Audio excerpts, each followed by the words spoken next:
Welcome to Betrayal Stories. In today's video, we explore how silence can become louder than words, how a single moment can fracture years of restraint, and how loneliness sometimes disguises itself as connection. This is not a story of reckless passion or dramatic scandal. It is a story of quiet mornings, unspoken emotions, and the dangerous comfort of being truly seen when you least expect it. My name is Lorraine Turner. And until recently, my life had settled into something painfully still. The morning it began, I was standing on my porch barefoot, the wooden boards cool beneath my feet, a ceramic mug warming my hands as steam curled into the air. The Carolina breeze moved strangely that day, sharp but gentle, caught between night and morning, like the world itself hadn't decided what it wanted to be yet. The wind came suddenly, unexpected, lifting the hem of my sundress just enough to make me step back in surprise. That was when I saw him. He stood at the top of the porch steps, frozen, as though time had forgotten to carry him forward. Mark, my son-in-law, my daughter Julia's husband. For one suspended second, neither of us moved. His eyes locked onto mine, wide, alert, unsettled. I noticed the pulse at his throat before I realized I was staring. He noticed too. Neither of us spoke. The silence didn't feel empty. It felt deliberate, as if it had weight and intention of its own. It wasn't shock on his face. Shock fades quickly. What I saw was something slower, something more dangerous. Recognition, curiosity, and something neither of us had invited. That moment passed, but it did not disappear. It settled between us, quiet and heavy, as though the morning itself had witnessed something it shouldn't have. I didn't know then that it would be the beginning of a chapter I would both long for and wish I could erase. I am 60 years old. I live just outside Savannah, in a white house that still carries traces of a life I used to share. My husband of 34 years left 2 summers ago. He didn't take much when he walked out. A few clothes, his cologne, and the version of me that felt chosen. He left for someone younger, someone whose laughter still came easily, someone whose future hadn't already been written. I didn't cry when he told me. I had done my crying long before that moment, quietly, in pieces, while still pretending we were fine. The house became quiet after he left. Not peaceful quiet. Empty quiet. The kind that echoes when you walk from room to room, reminding you how much space there is when no one notices if you exist inside it. Mark was 35, Julia's husband. They had met in college back when love felt limitless and uncomplicated. Julia once told me he made her feel understood. Lately, she told me the opposite. She said he felt distant, preoccupied somewhere else, even when he was sitting right beside her. I hadn't realized how far away he truly was until that morning on the porch. He cleared his throat eventually. "Morning, Lorraine." His voice cracked just slightly, like old paint breaking under pressure. I adjusted my sweater, pulling it closed, pretending the moment hadn't unsettled me. "You're early," I said, though I hadn't been expecting him at all. He smiled faintly, uncertain.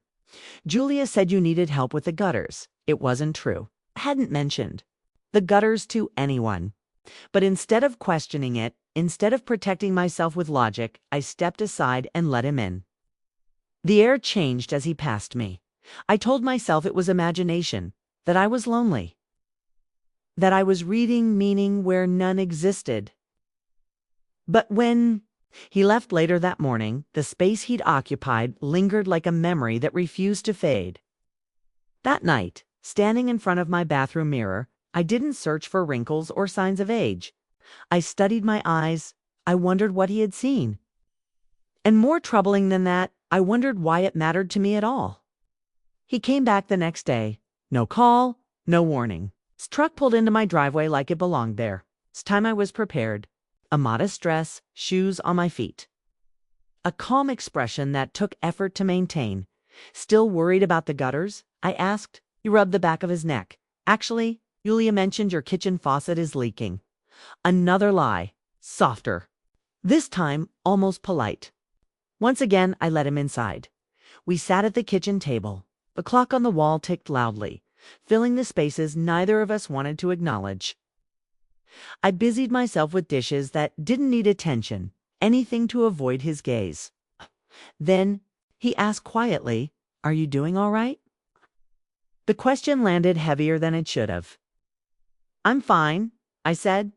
He didn't push, but he didn't look convinced either. "Have you seemed quieter lately?" I smiled, thin and honest. "That's because I am." He stared into his coffee. "Sometimes I walk through the house with Julia and feel like I don't belong there. Like we're both pretending we remember how to love each other." The words opened something in me. "Marriage isn't always a home," I said softly. "Sometimes it's just a hallway full of closed doors." That was the sentence that changed everything. We talked for hours.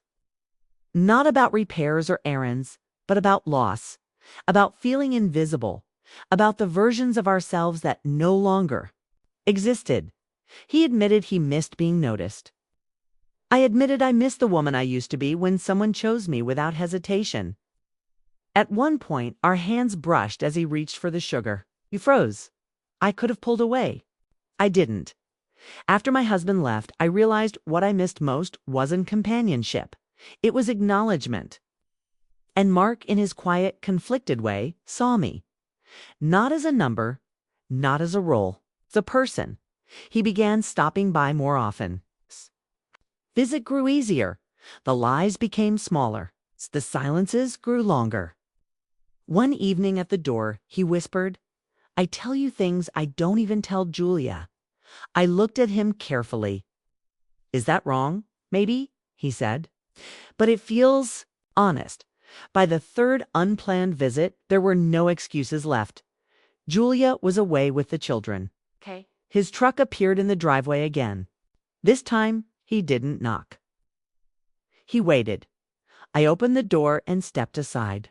He entered quietly, like someone crossing a line they knew they shouldn't, but couldn't stop themselves from approaching. We sat in the living room, sunlight cutting.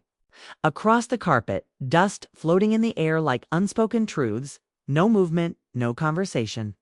Just tension so thick it felt alive. Finally, he said, "I think about you more than I should." My heart tightened. "Do you think about Julia when you're here?" He hesitated. "I try to." We sat side by side, the space between us charged with everything we refused to name. His hand lifted slowly, hovering, waiting for me to decide. I didn't take it. I didn't pull away either. And sometimes it's in that stillness that betrayal truly begins.